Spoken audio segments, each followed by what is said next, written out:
다음 달 선출될 차기 민주당 당대표 경선 후보들의 윤곽이 드러났습니다. 오늘 최재성, 김두관 의원이 출마를 선언한 가운데 친노 좌장 이해찬 의원의 합류 여부가 변수로 남아 있습니다. 취재기자 연결해 소식 들어보도록 하겠습니다. 박광렬 기자. 네, 국회입니다. 민주당의 차기 전당대회 후보 등록 내일로 다가왔습니다. 대진표가 어느 정도 윤곽을 갖췄다 이런 평가죠? 네, 오늘 오전에만 2명이 당대표 경선 출사표를 던졌습니다. 먼저 4선의 최재성 의원은 혁신과 당내 민주주의, 그리고 문재인 대통령 당대표 시절 호흡을 맞춘 경험을 바탕으로 소통하는 당청 관계를 강조하고 있습니다. 여당은 보이지 않을수록 좋은 것입니다. 대통령께서 잘하고 있다는 의미이기 때문입니다. 대신 정책과 정무에서 이견이 있을 때 대통령께 이해를 구하고 설득할 수 있어야 합니다. 또 행자부 장관과 경남도지사를 지낸 초선 김두관 의원 역시 전략공천 폐지로 당내 분열주의를 없애고 야당과의 개혁연대 강화로 문재인 정부의 성공을 뒷받침하겠다며 출사표를 던졌습니다. 여전히 출마 여부를 저울질하는 친노자장 이해찬 의원을 빼면 대진표가 어느 정도 나온 셈인데요. 유력하게 거론됐던 김부겸, 박영선, 전해철 의원 등의 불출마로 후보는 10명을 넘지 않을 전망입니다.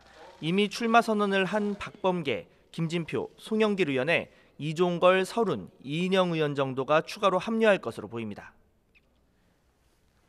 김병준 비대위가 닻을 올린 한국당의 이야기도 좀 해보죠. 비대위원 몇 면에 관심이 쏠리고 있죠. 네, 앞서 김 위원장은 대략적인 비대위원 선임 계획을 밝혔는데요.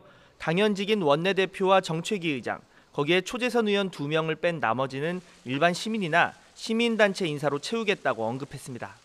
자신과 오랜 시간 가치를 논의했던 외부 인사가 중심이 될 것이라는 건데요. 이르면 이번 주말쯤 윤곽이 드러날 수도 있을 것으로 보입니다.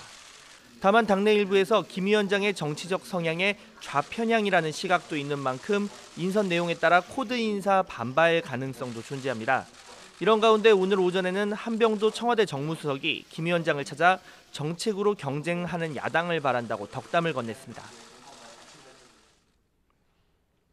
우리 정치도 진보 보수를 넘어서 정책과 가치로 경쟁하는 그런 정치 문화가 정책되기를 희망합니다. 한 수석은 예방 뒤 기자들과 만나 야당 일부 원내대표의 영수회담 제의에 빠른 시간 내 만날 수 있도록 준비하겠다며 긍정적 입장을 보였습니다.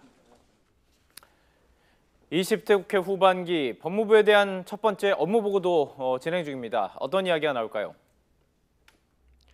네, 조금 전부터 본격적인 질의가 시작이 됐는데요. 아무래도 검경 수사권 조정과 관련한 질의가 주로 나올 것으로 보입니다. 검경 수사권 조정으로 지나치게 비대해졌다는 검찰의 권한을 어느 정도 제한할 수 있을지가 큰 관심입니다. 뿐만 아니라 민주당 의원들은 재판거래 의혹이 있는 양승태 사법부에 대한 검찰 수사가 신속하고 또 정확하게 이루어질 수 있도록 촉구할 것으로 보입니다. 반면 한국당 의원들은 강원랜드 채용비리 의혹과 관련해 권성동 의원의 구속영장이 기각된 데 대해 표적 수사가 아니었냐는 공세를 이어갔는데요.